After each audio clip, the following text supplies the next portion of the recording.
Morning guys, I'm Dan from Correct Osteo Clinic, and today I wanted to talk to you a little bit about scoliosis, as it's very common to see, especially in osteopathic clinics.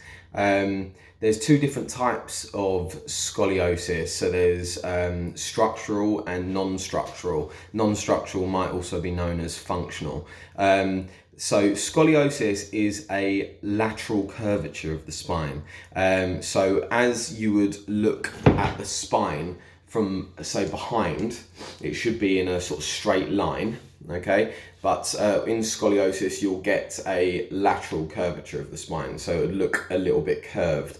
Obviously, from the side, it's sort of like a nice sort of S shape. However, from behind, this one's probably not a good example, but it should be in a nice sort of straight line. However, in scoliosis is a lateral curvature, so it starts to curve slightly. There's sort of two different types of curves. There's a C curve and an S curve. So one where it's literally just a concavity and a convexity on the other side, and another where you're going to get a S-like curve. So you've got multiple concavities and convexities.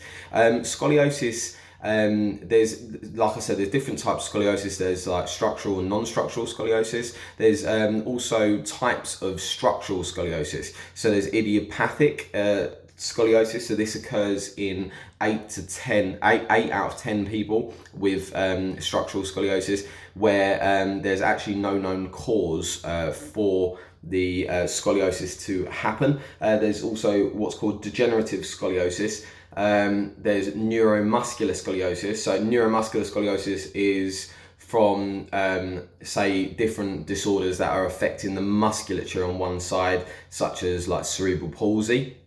There's also congenital scoliosis as well. So there's different types of scoliosis. Functional scoliosis is, or non-structural scoliosis, is normally the way the spine has adapted through different adaptations in the body. So say you've got a leg length discrepancy and it raises the pelvis on one side, you'll also get like a curvature in the spine, as you can see there in the lumbar spine. It's starting to happen.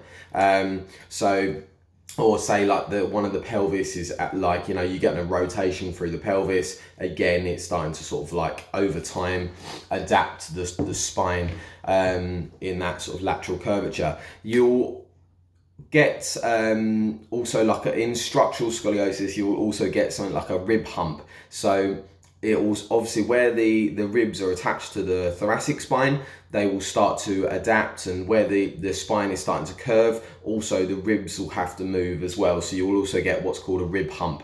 And to tell the sort of difference from either non-structural or structural scoliosis, if you flex forward, the rib hump and the scoliosis will still be there in structural scoliosis. However, in functional scoliosis or non-structural scoliosis, the curve will actually go, so the lateral curvature should actually disappear. So that's how you can tell the difference between the two.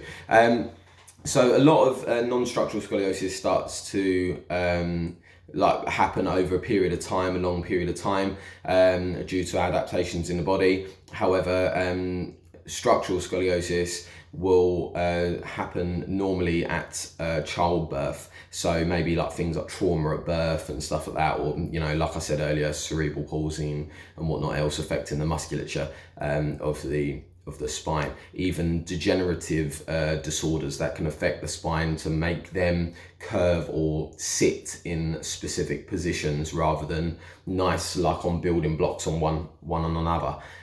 So that's the different sort of types of scoliosis. There's different ways to treat scoliosis. So with things like structural scoliosis, there's spinal fusion surgery. I mean, that's in severe cases. I mean, normally in childhood, the scoliosis would be seen and be monitored, even through things like X-rays and images, to see how bad the curvature actually is, and if it's adapting over time, to see the degrees of curvature as well, and keep an eye on that. And then obviously if it gets severe enough, normally over like even 50 degrees. Some studies say 70 degrees, it will start affecting your breathing. However, it can start affecting the breathing even at a lesser degree anyway. So it really just depends on that person, how much it's affecting their life.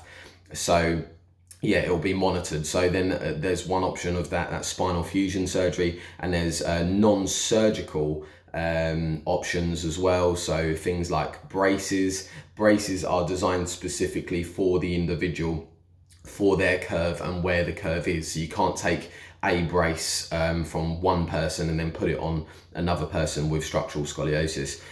So obviously it's specifically designed for them, and then it can be adapted as they go along and the curves get better or worse, that sort of thing. Also specific exercises that are tailored to try and reduce the amount of curvature in that area.